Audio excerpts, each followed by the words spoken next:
Hi, this is Kris McGregor of Discerning Hearts. Can you please help support this vital ministry? Discerning Hearts is a 100% listener-supported Catholic apostolate. Now through the end of August, please prayerfully consider making a sacrificial gift to help us raise $30,000 to fund truly life-changing Catholic programming and prayer. The financial contributions of listeners like you enables us to continue this important ministry. We are a 501c3 nonprofit organization. Your donations are fully tax-deductible. Again, between now and the end of August, please visit discerninghearts.com to make your donation. Thank you, and God bless you from all of us at Discerning Hearts. DiscerningHearts.com, in cooperation with the Oblates of the Virgin Mary, presents A Sister of St. Therese, Servant of God Léonie Martin, Bearer of Hope, with Father Timothy Gallagher. Father Gallagher is a member of the Oblates of the Virgin Mary, a religious community dedicated to retreats and spiritual direction according to the spiritual exercises of St. Ignatius of Loyola. He is featured on several series found on the Eternal Word television network. He's also the author of numerous books on the spiritual teachings of St. Ignatius of Loyola and the Venerable Bruno Lanteri, founder of the Oblates of the Virgin Mary, as well as other works focused on aspects of the spiritual life. A Sister of St. Therese, Servant of God Léonie Martin, Bearer of Hope, with Father Timothy Gallagher. I'm your host, Kris McGregor. So we move now to 7 years later. Leonie is 78 at this point. We're in 1941, so we're in full World War II. The preceding year, Marie has died, the eldest, so she is the first of the four sisters to die. So this is a letter of Leonie to her two Carmelite sisters. It's been the three all along. Now it's two. And she's writing on Easter, so Lent has finished and she's free to write again. April 13th. Darling little sisters, the time has come. I can feel it. I'm going into my eternity. So it's no longer that when will this happen and as long as you want, Lord, but she knows now the time has come. What bliss. I'm completely settled in the infirmary. So she's no longer in her own cell in the monastery, but needs to be cared for. Your dearest wish and mine will be fulfilled. For our matchless Mother Lamb, so the prioress in her monastery was called Mother Agnes as well, will be the one to close my eyes, and you, being inseparably united to her dear and blessed person, will be there as well through her. From your arms, I hope, I will fall into those of our most merciful Savior and his most holy mother, my darling Mama, and into those of all our relatives, the blessed and glorious inhabitants of the heavenly homeland. So heaven for her is the meeting with Jesus, Mary, as she mentions, but it's also very centrally for her the union again with the family members. Passionately loved little sisters, I can't write another word. I'm growing more frail. All that remains healthy are my knees, heart, and thank God my head. She was really afraid as she watched her health decline that she might go the way of her father. The institution where her father was placed when he had his mental problems was in the same city of Caen. And so she's very well aware. She even wonders at some point, will I finish my days there? But what she says here is beautiful. All that remains healthy are my knees, heart, and thank God my head. But he can take all this. Everything is his. Total abandon is my goal, down to my very modest, poor understanding. If he wants to take even my mind from me, that's fine, whatever he wants. I'm quite overwhelmed considering how much affection and consideration I'm receiving from Mama Lamb, that is her superior, and all my dear sisters. She always marvels at that. Your little visitation sister, whose heart is very great and loving. So her body is weakening, but her heart is very great and loving. 6 days later, and she's writing to Celine. Now, the background to this is some kind of writing appears to be going on about the family through the sisters in the Carmel, and they apparently have written to her to ask some details about Louise, the maid. And in a preceding letter, she said something to them about that. Because that is in her mind, she writes this about Louise. I wholeheartedly forgive my persecutor, and I'm very grateful to her for having nursed our darling Mama during her last illness with affection and true devotion, which she did. Darling little Mama, so this is her sister Pauline. I could well die suddenly. My heart is being constricted by my ribs, which are on top of each other. I choke when I cough and sneeze. It's almost enough to make me cry. And then she says, I'm too small to be damned. Little children are not damned. I'm hoping to fall into Jesus' loving and merciful arms. I'm not afraid of him. And as I mentioned earlier, there was never, ever a time in her life when Leonie was afraid of God, nor afraid of death and what would await her. Little children are too small to be lost. I'm not afraid of it. And this is the final letter that I'll quote here. So this is May 25th, and as I mentioned, she died about 5 weeks later in July. Beloved little sisters, my heart is bursting at seeing so much affection on your part. So they're writing, well, we'll see it in a moment, but they sent a couple of these turn sisters to be there. The tears I shed are very sweet. I can feel your prayers significantly helping me climb my Calvary, together with the blessings of our family up above, and in particular those of our holy Visitation aunt, whom I love so dearly and venerate still. This is a little note from the soul of a great sinner, one who cannot be afraid of God. This is a well-lived life that leads to this. On the contrary, and here it is again, it's Therese, but it's pure Leonie. On the contrary, it's my extreme poverty that makes me so confident. And it fills me with joy to think that when I leave the maternal arms of our beloved mother, her own superior, I'll quite naturally fall into those of Jesus and my heavenly Mama. How bold I am. Your little sister who loves you so very dearly, Sister Françoise, Thérèse. And then, as I mentioned, 5 weeks later, she would die. Now, I think the best way to speak of her final days, her death, and what followed is to quote from the obituary that I mentioned earlier. And so I'm just going to read what her fellow Visitation sisters wrote about her last days and all that happened in them. And I think it'll be a fitting conclusion to the story of the life we've been sharing. So, on June 11th, the feast of the Blessed Sacrament, she showed herself to be most happy at recreation. She observed that day the anniversary of her baptism. She was always proud of that. She read for the community her canonized sister's act of oblation to merciful love. In fact, she was given permission decades earlier, I haven't mentioned it, to pray that prayer daily.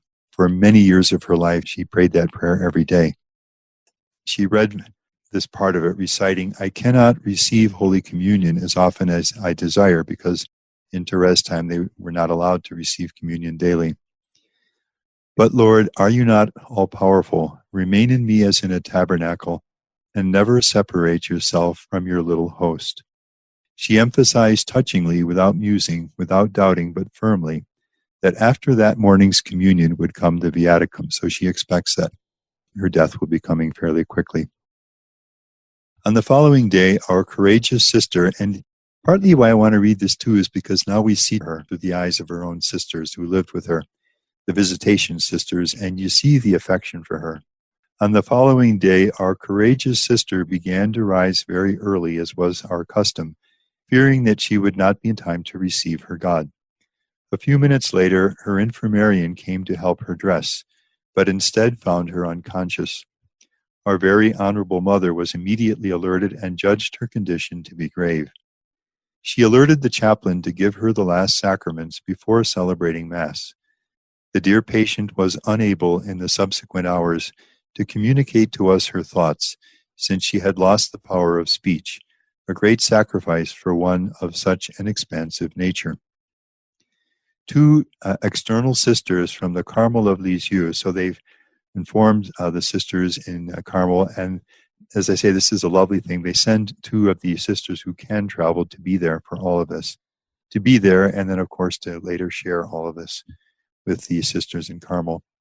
Arrived in the afternoon bearing the comforting intentions of her two well-loved Carmelite sisters, both of whom felt closer to her then than ever before.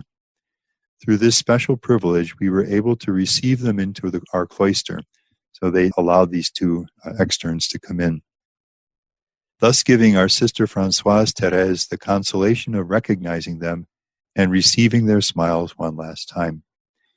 This state of weakness and suffering lasted for another 5 days.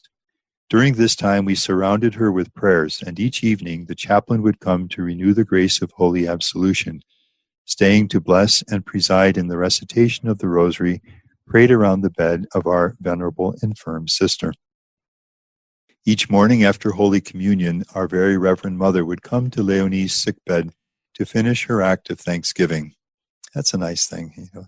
She's making her thanksgiving and she comes to pray at Leonie's bed. Leonie would ceaselessly finger the rosary beads that came from her well-loved sister, Marie of the Sacred Heart, which she had requested and received from the Carmel. When Marie had died, she'd asked for her rosary. She had that, and in her last months, she always had that in her hands. And in the other hand, the profession crucifix of Saint Therese of the Child Jesus, kissing each in turn. She seemed much moved when we sang the saints' verses. So this verse that they're singing from Therese, probably her most famous poem, To Live in Love, quoting Therese, to die of love, a sweet martyrdom, that I wish to suffer. O cherubim, tune your lyres, since my exile is about to end. Nearby there was a reproduction of the statue of the Virgin of the Smile that had miraculously cured Therese. She gazed upon it with an ineffable smile of her own and stretched her arms toward the image while we murmured these familiar words of Therese, you who came to smile at me in the morning of my life, come and smile once more, Mother, at its close. Her life, like a beautiful evening, moved serenely toward its mortal conclusion. Our sister waited calmly for the blessed moment when she would receive her eternal embrace. In imitation of her sister, the saint, she spent several hours before the end throwing rose petals upon her crucifix from flowers that her two Carmelite sisters had cut from the Lisieux monastery garden. Now, Therese had done that when she was in her last days. They brought her roses and she would pick the petals and just place them upon the crucifix. Leonie does this in imitation of Therese with roses which her two sisters have sent from the Carmel. She really is surrounded with exquisite touches of love, in these moments.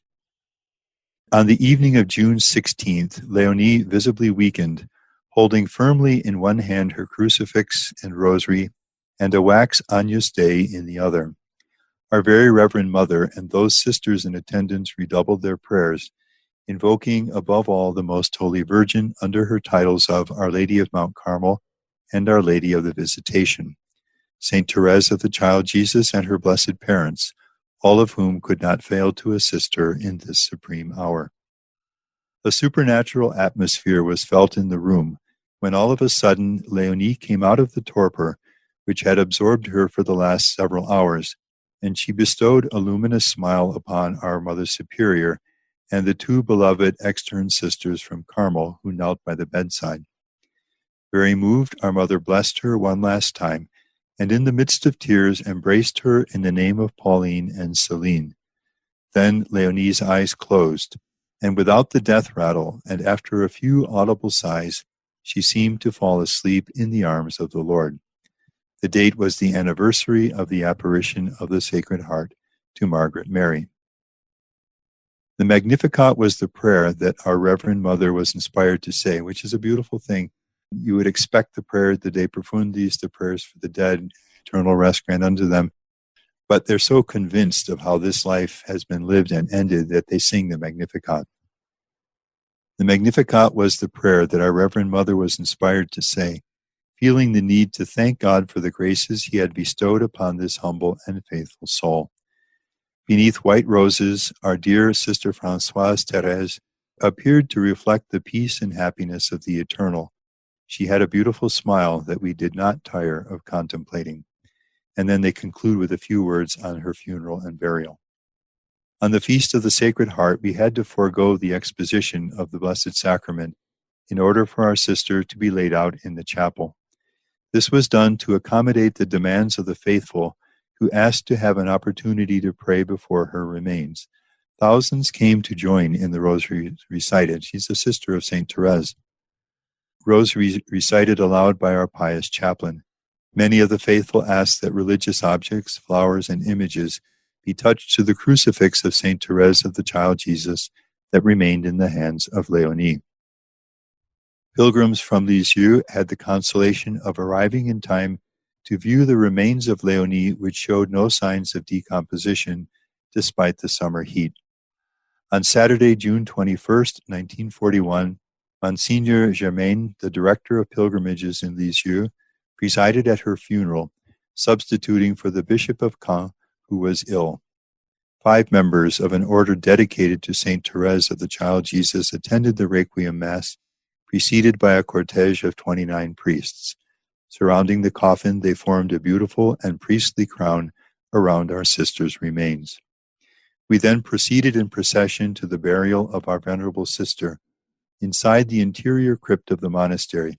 Since then, with the cause now, they have moved her burial place into the church where the public have access to it, where we have the great privilege and consolation of being near her tomb. And then they conclude, now near the rose of Lisieux, our deeply missed sister, like a small violet, will look after her Visitation family in Caen, and we hope that the Church, our holy order, the Carmel, and the entire world, and raise the lowly, God be blessed. Gradually, as time passed, interest in Leonie began to grow. In the 1960s, there was a flowering of this interest, and it's never stopped since then, such that people began to speak about introducing her cause. And this would be parents of children with disabilities or many situations that seemed hopeless or difficult.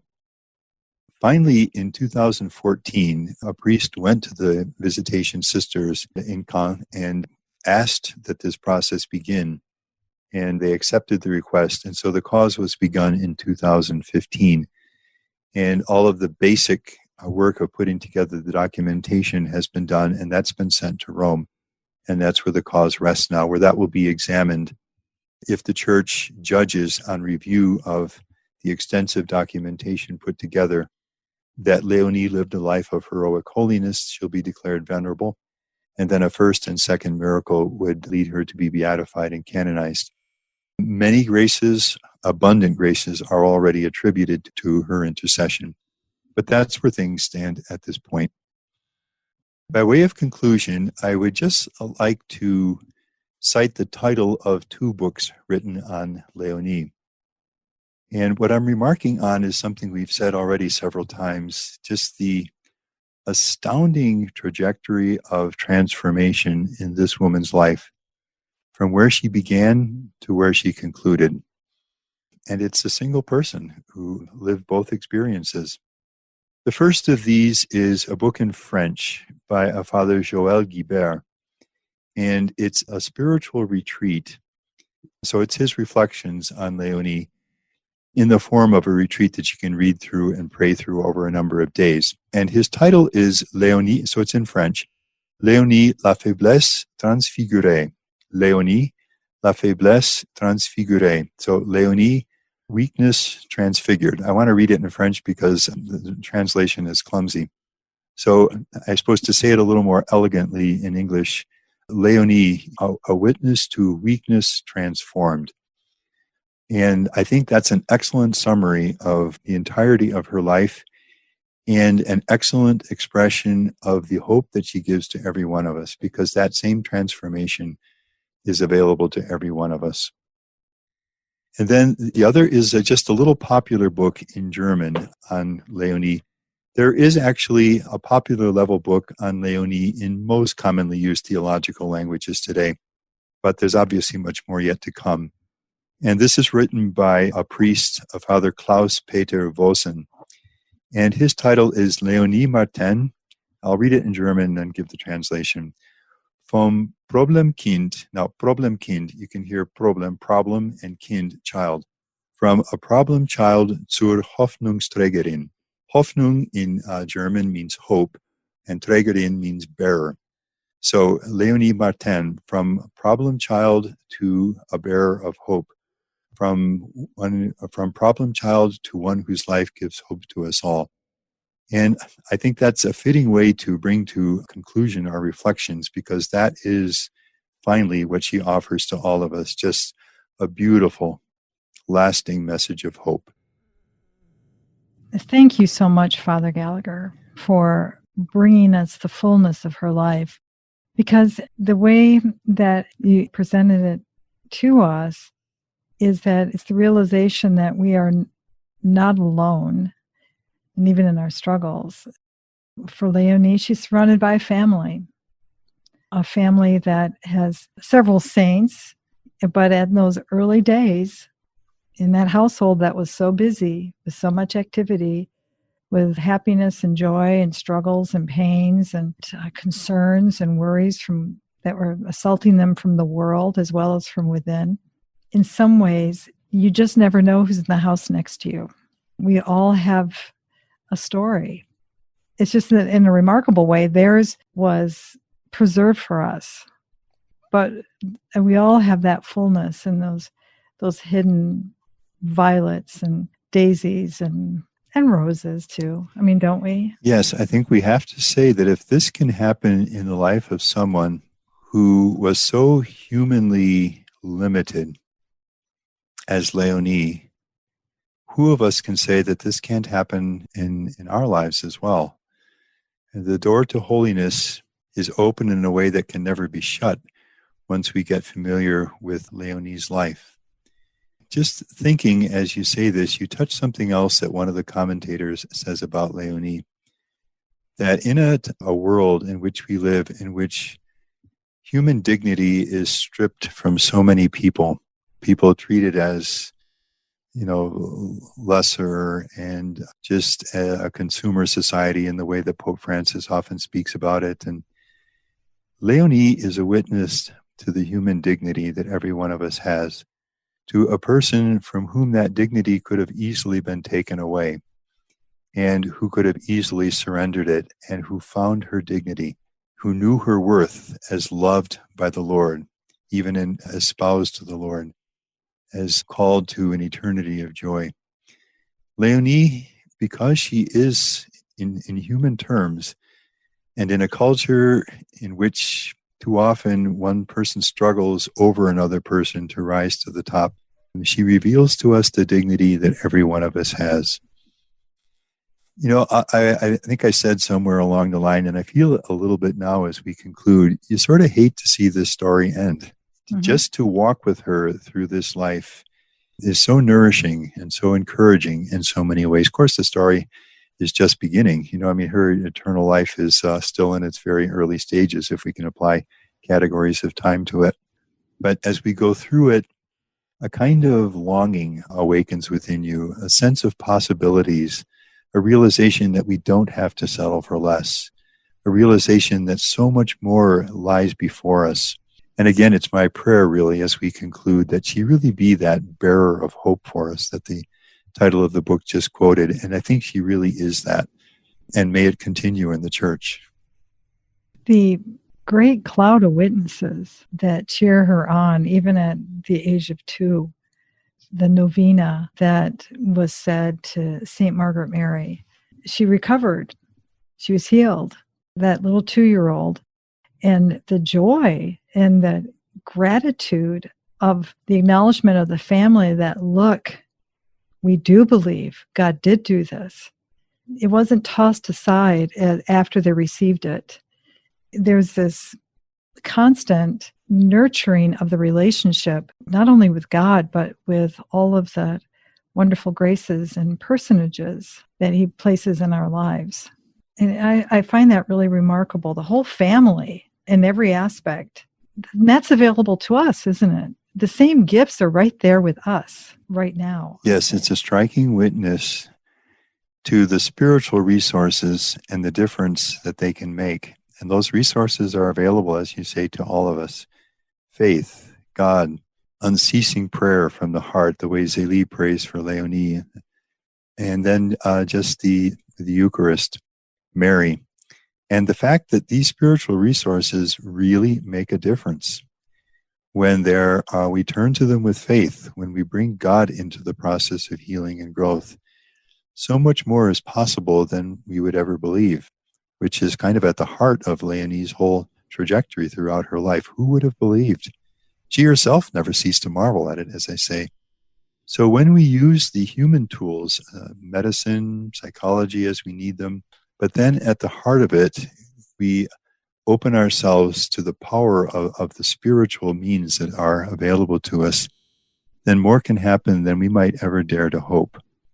It's also a powerful witness to a persevering love on the part of family members for the family member who struggles, a warmth and affection, a willingness to support that person through the entirety of her life, all the way through, and the difference that this made. I think it's quite obvious from what Leonie says in her letters that without this kind of support from her sisters through those many years of religious life, and of course earlier from her own immediate family, her aunt and uncle and cousins and so forth, none of what we've just seen would have ever happened.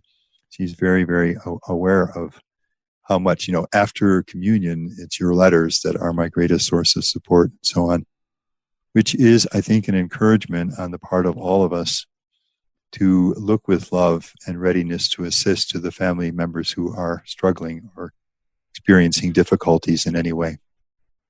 So yes, this is for all of us. I'm wondering, Father Gallagher, what would the hope be for the listener?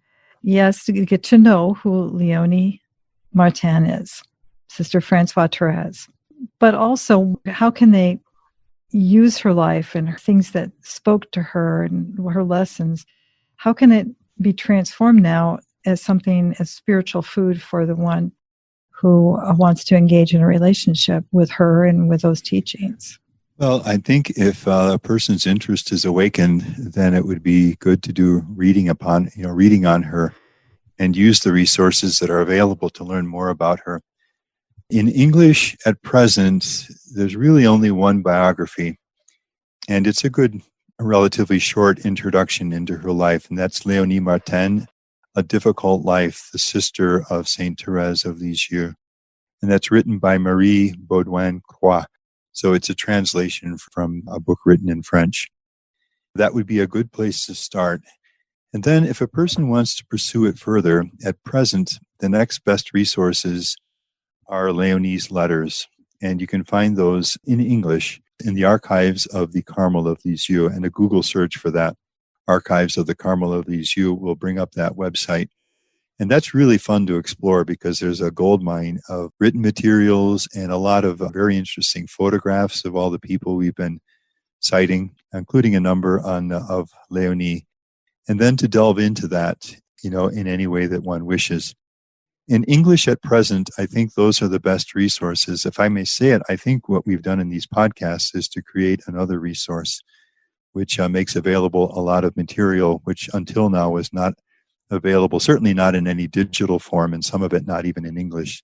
So I think this adds a further resource. And then secondly, I would say pray to her. Maybe almost firstly, pray to her. In the communion of saints, develop a relationship with her. I find myself having done this, over a number of months, this reading and exploration of her life, turning to her quite frequently now with a sense of hope. Sometimes Therese and her together, sometimes together with their parents, but Leonie in her own special way. When I feel that whatever task I'm beginning, I don't know if I have the ability to do it well or how it's going to work out or any kind of concern or worry. It's becoming easy for me now just to think of her and her struggles as she faced things, and from her eternity now to ask for her help in this. So I would say learn more about her and pray to her. Probably the two best ways to get closer to Leonie. And my guess is that we will experience, as so many have before us, which is why there's a cause of canonization now, that those prayers are really heard. I was listening to a talk this was a priest who was in charge of activities around Therese in Lisieux. And he was commenting how both he and those in charge in Alençon, where they receive many requests for prayers, Therese and Leonie he says, we not only have the confidence that these prayers are heard, but we have the evidence because we have seen so many prayers answered. And that's going to be my bet if people turn to Leonie. A lot of hope will come and a lot of grace will enter our lives. And to live the little way. As you read it and you take that into your prayer, she's a living example. It can happen. It does transform your life. The more we learn about Therese, the more we'll understand Leonie, because she is really the key, as we've said many times. So that is another way to get to know Leonie. Delve into Therese, and you are essentially delving into Leonie as well. Father Gallagher, thank you very much. It's been my privilege. Thank you for making this happen. You've been listening to A Sister of St. Therese, Servant of God Léonie Martin, Bearer of Hope, with Father Timothy Gallagher. To hear and or to download this episode, along with hundreds of other spiritual formation programs, visit discerninghearts.com, or you can find it on the Discerning Hearts free app. This has been a production of Discerning Hearts in cooperation with the Oblates of the Virgin Mary. We hope that if this has been helpful for you, that you will first pray for our mission, and if you feel us worthy, consider a charitable donation, which is fully tax deductible, to help support our efforts. But most of all, we hope that you will tell a friend about discerninghearts.com and join us next time for A Sister of St. Therese, Servant of God Léonie Martin, Bearer of Hope, with Father Timothy Gallagher.